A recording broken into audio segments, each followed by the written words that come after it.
Saya pernah 2 kali menjadi ketua OSIS di MTSN Pangandaran dan juga di SMA 1 Pangandaran. Saat itu saya merasa berhasil menjadi ketua OSIS, seperti keren. Tetapi setelah saya ke Bandung, kemudian mengenal banyak organisasi, ternyata saya salah dan saya seperti sangat gagal, seperti tukang cukur menjadi ketua OSIS.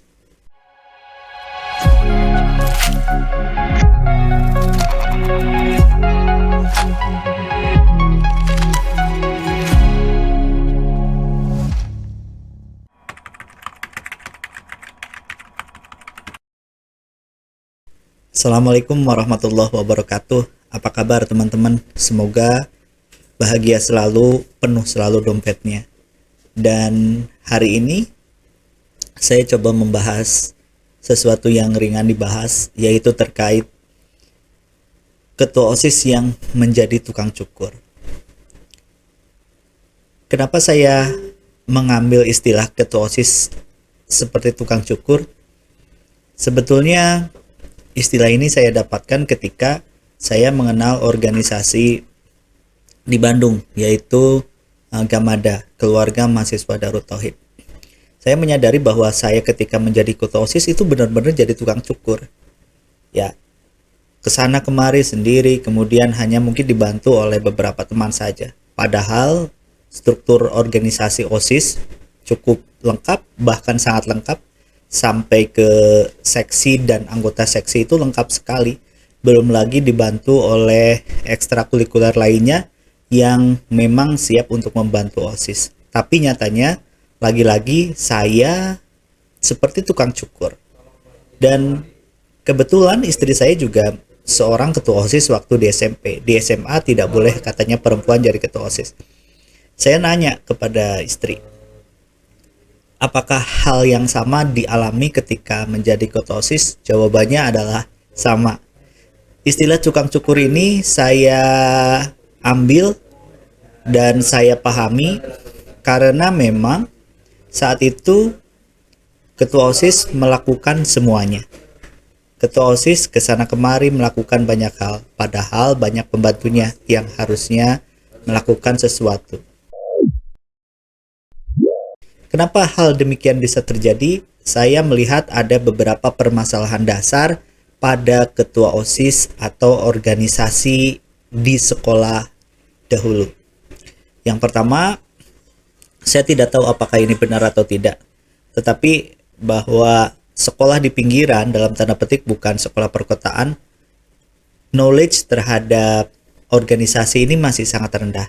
Akhirnya dari guru pembina, guru pembimbing itu bukan menekankan bagaimana berorganisasi yang baik, bagaimana berorganisasi yang terstruktur, bagaimana organisasi yang memang seharusnya, tetapi lebih ke pemantauan saja. Jadi tidak menekankan, istilahnya tidak menekankan bagaimana organisasi itu seharusnya bekerja. Justru yang ada adalah leadership training yang sering dilakukan, akhirnya semua ingin menjadi ketua OSIS. Artinya semua ingin menjadi leader.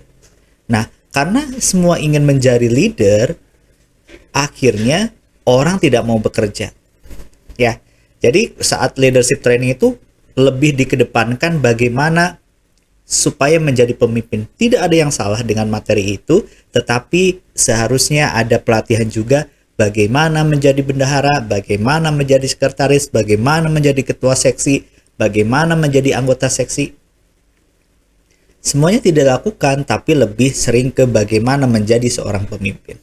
Itu yang pertama. Kemudian yang kedua adalah akses terhadap informasi bagaimana organisasi itu sendiri. Dulu memang tidak ada internet, internetnya masih sangat terbatas, bahkan belum ada.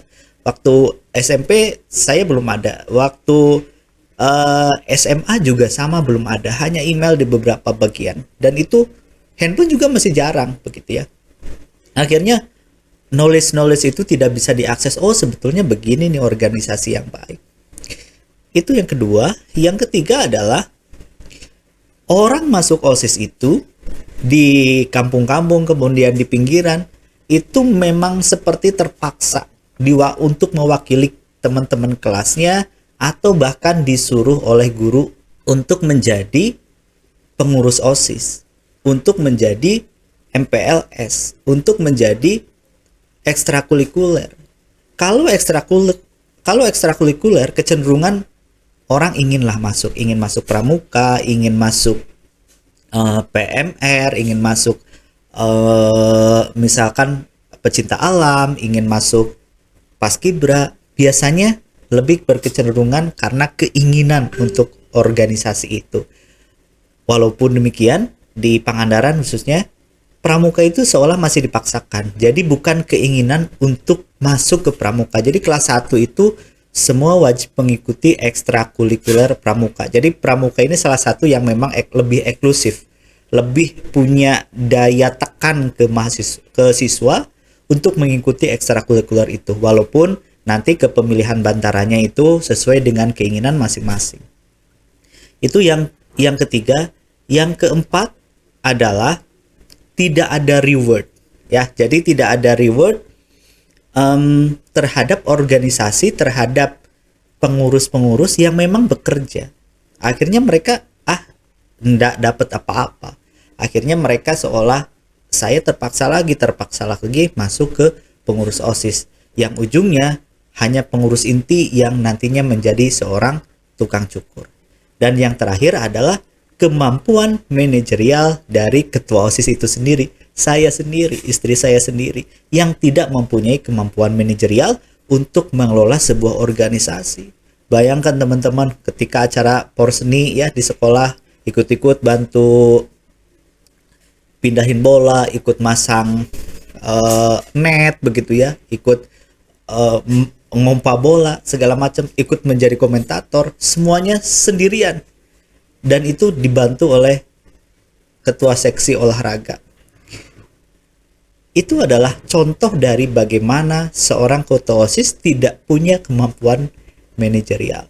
Saya harap di generasi saat ini hal-hal yang demikian itu tidak terjadi lagi. Organisasi OSIS bukan lagi organisasi yang dipimpin oleh tukang cukur. Organisasi ini harus bekerja, harus berkembang, memang sebagaimana seharusnya organisasi berjalan. Mereka bekerja sama, masuk ke dalam organisasi itu dengan hati, masuk ke dalam organisasi itu bukan karena paksaan.